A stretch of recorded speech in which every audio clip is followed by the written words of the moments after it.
especial aqui diretamente da Amazônia. Estamos em Manaus, diretamente do TEDx Amazônia, a convite do Mercado Livre. A empresa que é um dos apoiadores dessa iniciativa também tem atuado no fomento da bioeconomia e iniciativas empreendedoras que promovem a conservação e regeneração de biomas como a Amazônia. A plataforma tem conectado milhares de consumidores com produtos de impacto positivo, dando visibilidade a empreendedores e marcas da sociobiodiversidade através do programa Biomas. E hoje eu estou diante de uma das mulheres que eu sigo e admiro há tempos. Na minha opinião, uma das mulheres mais visionárias desse país. Ela foi professora, vereadora, deputada estadual, senadora, eleita deputada federal, ministra do Meio Ambiente, candidata à presidência e hoje ocupa um cargo que, na minha opinião, é um dos mais importantes da política atual. Eu estou falando da nossa ministra do Meio Ambiente e Mudanças Climáticas, Marina Silva. Marina, é uma honra falar com você, porque você é uma das mulheres que mais me inspiram e também pelo seu tempo. Eu sei como é corrida a sua agenda e a sua vida como ministra. Eu é que agradeço a oportunidade de a gente ter esse tempo para conversar. Muito obrigada. Ministra, a gente vai falar muito sobre as questões atuais aqui, obviamente, mas eu queria voltar lá no comecinho da sua história, ver o que moldou uma trajetória como a sua, de política, de luta, e a sua biografia, ela se mistura muito com a política nacional. Você nasceu no Acre, filha de seringueiros, criada na floresta amazônica, depois se tornou professora, foi para a militância, até chegar na política institucional. Você sente que a política sempre esteve presente na sua vida? De alguma forma, sim. Porque mesmo quando você ainda não está agindo intencionalmente voltado para uma ação política, essa é uma forma de fazer política, só que é a forma de fazer política sem ter a consciência de que você está fazendo política. Então, a política sempre fez parte de mim. Agora, quando ela passou a ser um ato consciente e ativo, né, ele ganha uma outra dimensão, porque aí você junta a potência dessas duas coisas, aquilo que te move conscientemente com aquilo que te move inconscientemente, é algo muito poderoso, porque a política passa a ser um processo vivo e algo que não é estático, que não é repetitivo, que ganha uma dimensão de acordo com as diferentes realidades que você está vivenciando. Geralmente as pessoas acham que a política deve ser exercida com estratégias, com fórmulas, com artimanha. Essa é uma forma de fazer, mas para mim a política é um processo vivo, uma dinâmica que vai ganhando corpo, vai ganhando forma no agir na relação com as outras pessoas, com os outros agentes políticos e com as realidades que se impõem nessa ação política. E a política é isso que você está falando, não tem jeito. A gente tem que dialogar com todo mundo, a gente tem que conversar com todo mundo. Muitas vezes a gente experimenta derrotas amargas, algumas vezes a gente dá um passo para trás para dar dois para frente. E você ocupou tantos cargos, e eu quero saber então, numa trajetória como a sua, qual é a sua principal meta dentro dessa agenda e dentro desses limites e possibilidades? Se você pudesse colocar uma meta principal dentro do seu cargo hoje. Bem, dentro do meu cargo hoje é o fortalecimento da política nacional do meio ambiente, a implementação da agenda da transversalidade, que a política ambiental não seja mais setorial, mas que ela esteja esprairada em todos os setores de governo, nas diferentes dinâmicas da ação pública, na economia, na agricultura, no transporte, na energia, em todos os setores. Isso é uma meta. Para o meu ministério, com certeza, nós temos um grande desafio, que é alcançar desmatamento zero em 2030.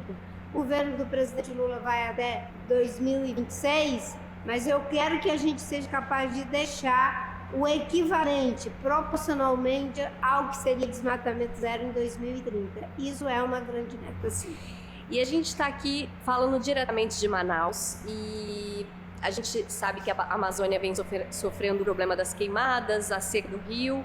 É um cenário preocupante. Recentemente eu participei de uma live com você, que você estava com artistas que o Matheus organizou. E você falou muito sobre o que o governo tem feito para reverter essa situação, porque a mudança climática é um ninho. Você poderia contar para a gente que vem sendo feito? O que está acontecendo na Amazônia e também na região sul, porque no sul você tem chuvas torrenciais, aqui a gente tem seca. Nós temos uma combinação muito complicada da mudança do clima com o El Niño. O El Niño é um processo natural, né, em que você pode ter estiagens em umas regiões e pode ter grandes precipitações em outras, como é o caso da região sul. Mas ele está sendo potencializado pela mudança do clima.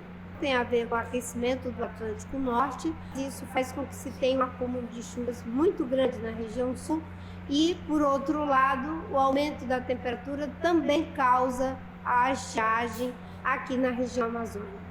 Esses dois fenômenos estão se retroalimentando e aumentando a intensidade do El Niño e também a frequência.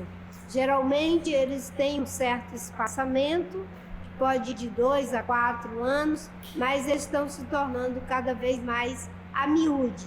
E essas grandes estiagens, como a que nós temos agora, que já é considerada recorde, ela também é fruto dessa questão do desmatamento, da emissão de CO2 e da mudança do clima. A emissão de CO2 não só por desmatamento, mas pelo uso de combustível fóssil no planeta inteiro. É fundamental que se pare de lançar CO2 na atmosfera, sob pena de destruirmos não só nossas vidas, mas a própria condição em que a vida nos foi dada.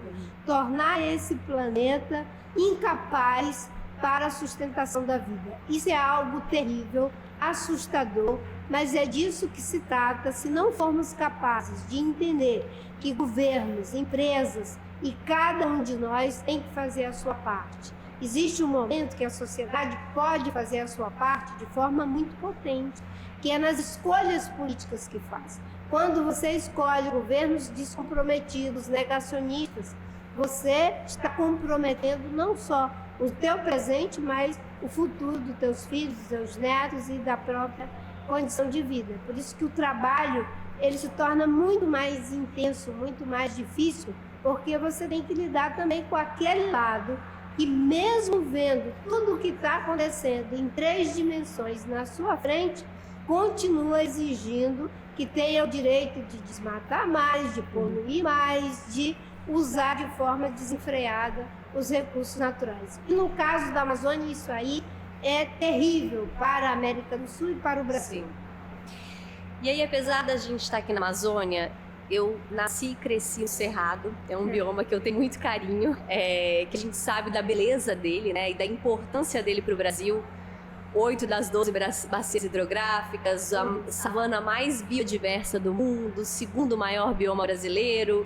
Só que, por outro lado, enquanto a gente fala de desmatamento na Amazônia vem caindo, o do Cerrado vem aumentando em função do agronegócio avançando e queimadas, uso excessivo de agrotóxicos. E aí eu queria aproveitar que eu estou aqui diante de você para perguntar como proteger o Cerrado. Na verdade, o nosso compromisso tem que ser proteger todos os biomas.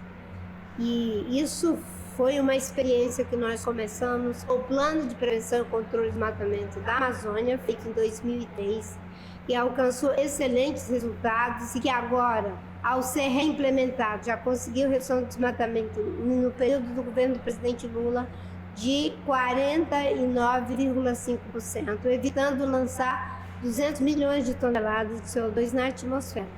Em relação aos demais biomas, o que nós estamos fazendo é pegar essa tecnologia de política pública e adaptá-la à realidade dos demais biomas. Nós já concluímos praticamente o plano de prevenção e controle da destruição do Cerrado. Ele foi feito inicialmente nos seminários técnicos científicos, depois ele foi para a consulta pública, já encerrou a fase de consulta pública, estamos no processo de sistematização, porque a forma de combatermos a destruição do Cerrado de forma estruturante, como fizemos para a Amazônia. Ele também tem praticamente os mesmos eixos: combate às práticas ilegais, o apoio ao desenvolvimento sustentável, a questão de olhar para as contribuições que podem ser dadas pelos incentivos econômicos e marcos regulatórios e a parte de ordenamento territorial e fundiário, que no caso do Cerrado, ela é menos, digamos assim, definida do que na Amazônia, onde ainda existe muitas áreas que não foram destinadas, não tem uma destinação ainda por parte do Estado brasileiro. Então, o Cerrado você está inteiramente certa, né?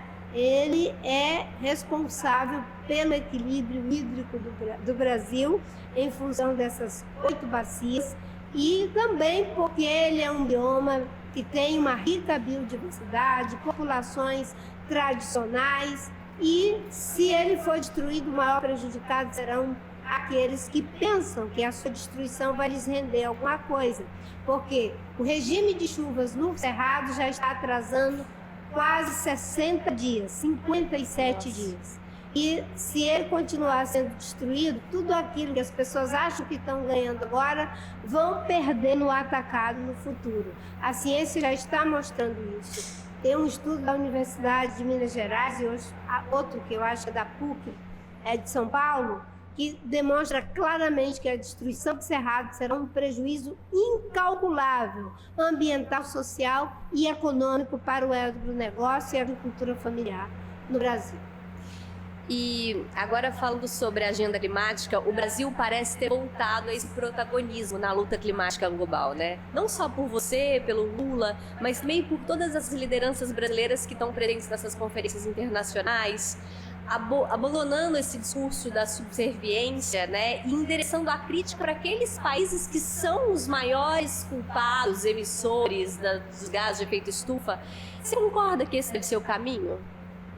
Olha, nós temos que entender o seguinte: existem os grandes emissores. A China é a maior emissora, os Estados Unidos o segundo, depois vem a União Europeia. Mas o Brasil é, me parece, o 6º emissor de CO2.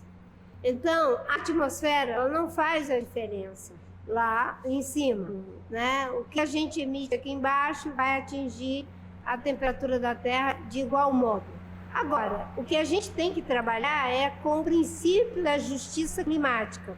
Países que historicamente emitiram mais, países que têm mais recursos financeiros, recursos tecnológicos, recursos humanos, eles têm o dever ético e político de ajudar os países mais vulneráveis a fazerem essa transição para evitar os efeitos indesejáveis da transição, que é a perda dos empregos e as consequências que daí advêm. E, ao mesmo tempo, tem a obrigação de ajudar na adaptação dos países vulneráveis, porque esses países emitiram pouco, mas vão sofrer ainda de forma mais forte os efeitos da mudança do clima, sem ter os ganhos que aqueles que emitiram mais tiveram com a transformação indevida da natureza. Então, é fundamental que se faça essa cobrança, mas que isso não seja um pretexto para que não tenhamos um compromisso com as nossas responsabilidades. O Brasil é um grande emissor, nosso maior vetor é desmatamento e transformação do uso da terra. Mais de 53% das emissões brasileiras é desmatamento. Então, nós já temos um compromisso do presidente Lula de desmatamento zero até 2030. Sim. E isso nos dá autoridade política e moral para cobrar dos países desenvolvidos. Por isso que nós dizemos que vamos liderar pelo exemplo. O que eu não acho que deva se fazer é como estava sendo feito no governo passado. Se nos pagarem, nós vamos proteger. Nós estamos protegendo porque é nosso interesse, é nosso compromisso proteger. E reivindicando a, digamos, colaboração para protegermos mais, para poder ser bom para todo mundo. Porque os serviços ecossistêmicos que a Amazônia presta, ela ajuda no equilíbrio do planeta inteiro. E agora, para a gente já ir caminhando aqui para o final da nossa entrevista, eu venho da moda sustentável. Eu não poderia deixar de te perguntar isso, porque eu já te observo há tempos, que você está sempre com tecidos de fibras naturais, linho, algodão orgânico, tingimentos naturais, colares feitos a partir de materiais da natureza. Inclusive, a gente fez uma pesquisa aqui de uma entrevista lá atrás que você falou que você fez um próprio colar a partir de um vaso que se quebrou. Isso. Você é muito manual nesse lugar, né? E aí eu quero aproveitar para te perguntar qual é o papel da moda na sua vida e como que você se conecta e se relaciona com ela. Primeiro, a indústria da moda é um espaço de geração de emprego, de renda, é um espaço de criação, né? E, obviamente, que também precisa ser ressignificado à luz dos grandes desafios que estão postos hoje no mundo, né? Você tem que olhar para a cadeia produtiva da moda que você está lançando, se aquilo está sendo feito em bases sustentáveis, né? Eu sei que já existem muitas empresas que olham para a produção do algodão, se ele está vindo de uma produção que não respeita os direitos sociais, se o processo de tingimento, por exemplo, não está poluindo os rios, não está poluindo a natureza, e se toda aquela cadeia produtiva está também valorizando os seus trabalhadores. Então, a moda é um espaço de inclusão social, de proteção do meio ambiente, de geração de emprego e renda. A gente é ser humano porque a gente é ético, a gente é ser humano porque a gente é cognitivo e porque a gente é estético. E a moda trabalha com essas dimensões todas, né? A ética de como a gente vai lidar com aquilo que nos cobre, que nos veste, nossa segunda pele, né? E ela não pode ser hostil, né? Nem ao nosso corpo, nem ao corpo do planeta. E aquilo que também nos apetece com o nosso olhar. E aí o que nos apetece é diverso e diferente para as pessoas. Não existe padrão estético. O que pode existir é a ética do respeito às singularidades, e a moda traz muito isso. A minha relação com a moda, eu fui figurinista de um grupo de teatro amador, né? Na minha juventude, lá bem atrás, a gente tinha um grupo de teatro amador chamado Grupo Horta, tinha um centro de pesquisa e criatividade que nós construímos, um grupo de jovens, uns amigos que até hoje vivem da sua arte, um grande artista plástico, o Fernando, que mora no Ceará. Mas naquela oportunidade eu tive uma experiência trabalhando algumas peças de teatro, mas depois eu fiquei grávida. E durante a minha gravidez eu ficava muito enjoada. E eu não suportava o cheiro do elenco. Aí eu fiquei muito sem graça e falei para o diretor da peça que a gente estava montando: eu sou costureira, então eu poderia fazer um figurino do grupo. Eu não quero mais ficar ensaiando, eu estou um pouco, né, já com 5, 6 vezes. Tudo bem. Aí eu ficava lá no meu cantinho, não sentia cheiro de ninguém e fazia toda a parte de figurino do grupo. E eu cheguei a fazer um curso de alfaiate. Olha só, puro de reportagem. Exatamente. Eu nunca ouvi falar. Porque eu fazia intuitivamente, né, os cortes. E aí eu pensei, eu quero fazer tecnicamente. Só que não tinha curso de alfaiate para mulher. Aí teve um curso na FUNABEM, que era o centro que cuidava de crianças infratoras, que era dado para homens. E eu fui inscrever. E o professor falou: não, mulher não pode. Aí eu digo: mas eu faço então só como ouvinte. Não, não pode. Aí no dia da primeira aula, eu peguei uma prancheta, fui para a frente do salão, que era um galpão coberto de zinco, assim, quente, que só no Acre, né? E um janelão. Eu fiquei no janelão com a minha prancheta só anotando. Eles pegaram e fecharam a janela.